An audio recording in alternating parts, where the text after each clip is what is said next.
Hi everyone, hope you're doing well from wherever you're watching this channel, depending on your time zone. Now, the NAT Secretary General Collins Oyu has come out to expose what is going on as far as the employment of teacher is concerned. We have the Teacher Service Commission that has the mandate to recruit and employ teachers.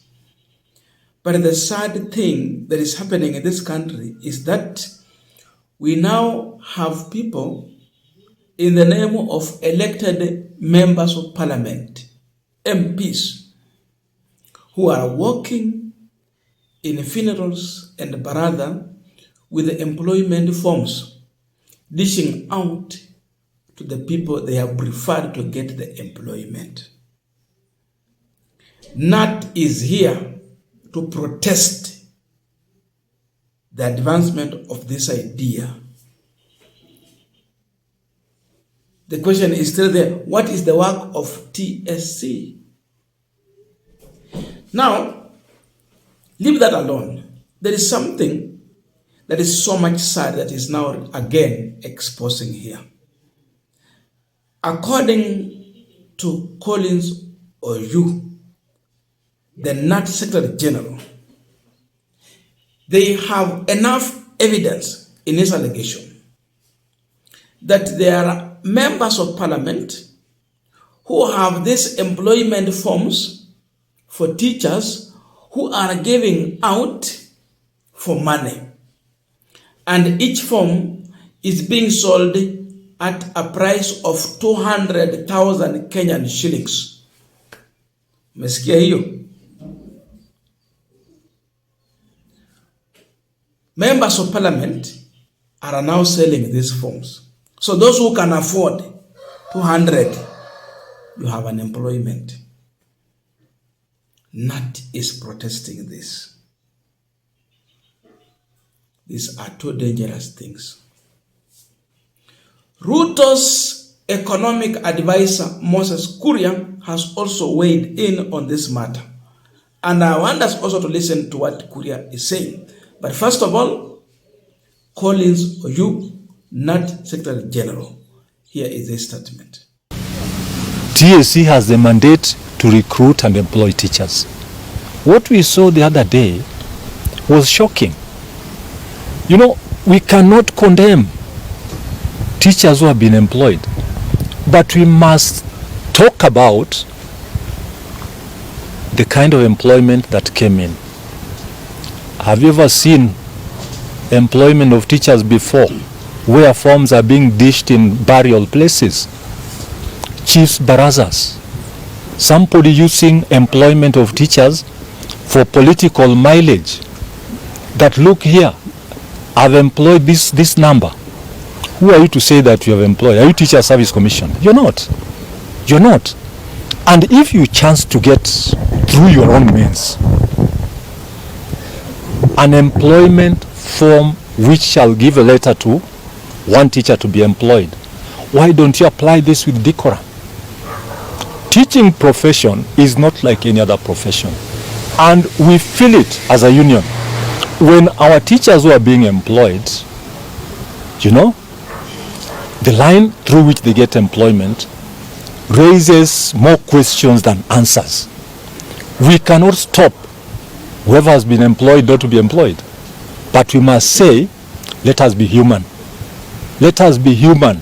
It is not sensible to pick on a teacher who just completed college in 2023, and you know too well that in the same village there's one who completed college in 2011. It is so demoralizing. So as a union, we are saying, and firmly pointing at Teacher Service Commission, it was not done in the best way. I want to tell you that is what we are condemning. Away from the fact that these forms were given out for employment to those who completed college just recently, I want to put it here, and we have facts about it, that some of these forms were even sold by some politicians who did not even see the need to be a bit human about it. If one is not employed and one has to cough out over 200,000 to buy an employment form, where did this person get this money? Are you human in your action? Are you human? I think this should be condemned in the highest level possible. Let us be human.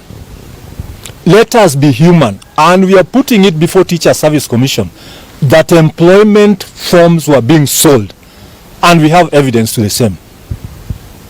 It is shameful. It is shameful. Poor young people with poor parents paying for employment forms. Very shameful. Very shameful. And I want to say this is shameful and has to stop. Why do you sell employment forms? I think the highest degree of corruption and senseless, most inhuman action that can be talked about. We shall not condone this, and we shall expose those who sold these forms. Now, OU is affirming that he has enough evidence that he can even go forward to table, and he is even threatening to expose this, to confirm that these forms are being sold. Huyu ni mtu wa State House. Ofisi yake iko State House, Moses Kuria. I quote him, "There are several great ideas on how best to destroy a nation.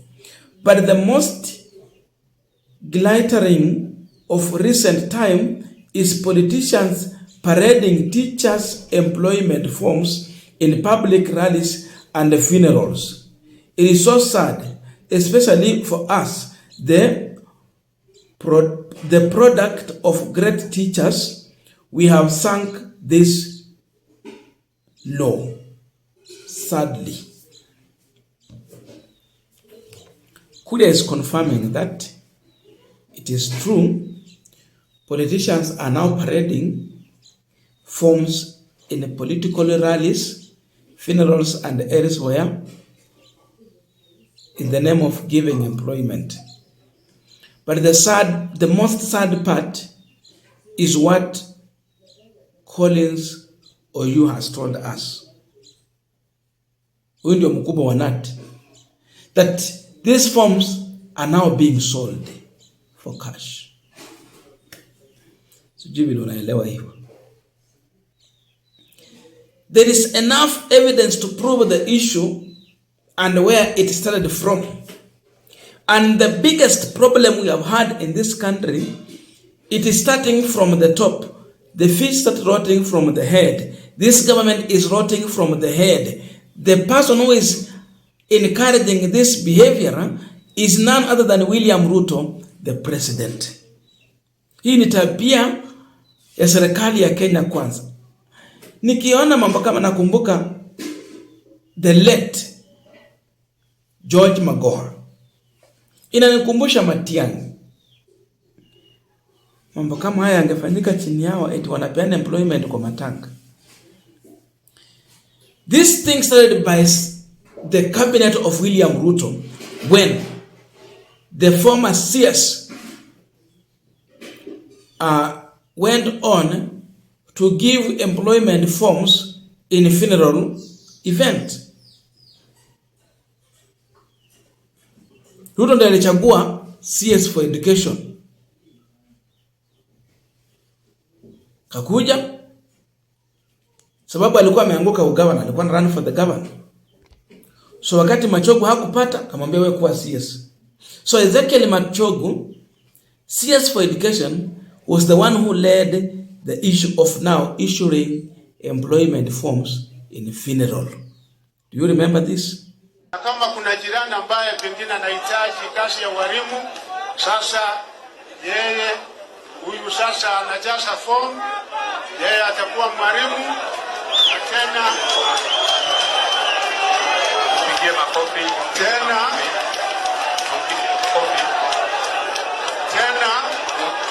hizi pigie makofi.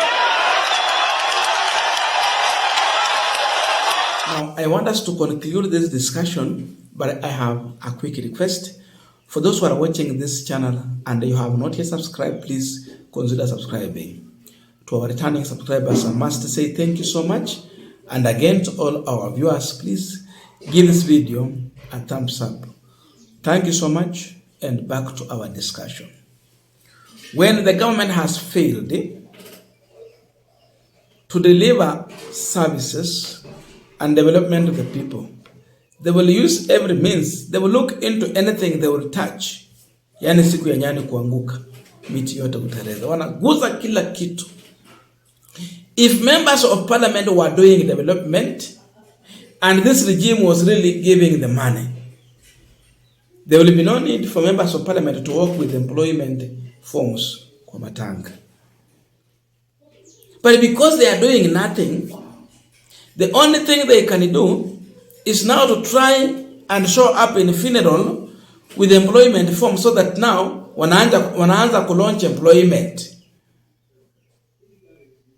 Kazi ambayo si yao, majukumu ambayo si yao.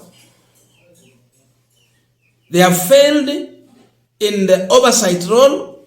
They have failed in service delivery. They have failed when it comes to policy making.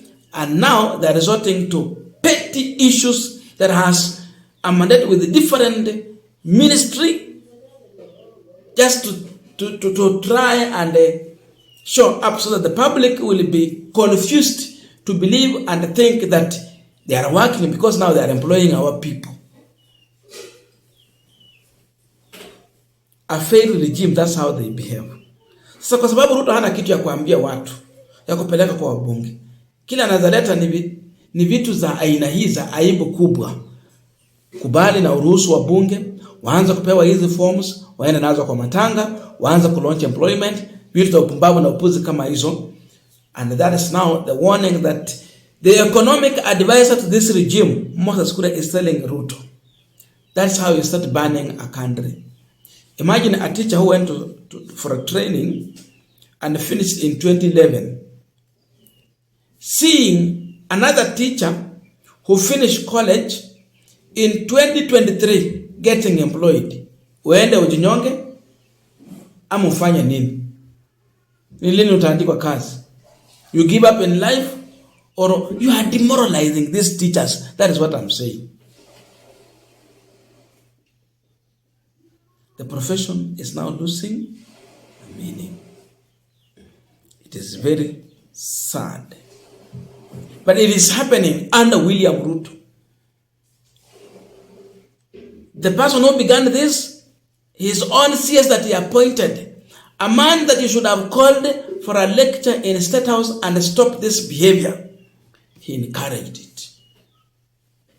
Na hata hivyo, hata wakati wa Moi, mambo kama hatukuona, lakini tunajua ukweli wa kwamba wakati kuna recruitment yoyote, labda mbunge ama minister anaweza ambiwa utapewa 5. Wewe mwenyewe utajua watu ambao ni wa mahitaji zaidi, utasaidia wale unajua.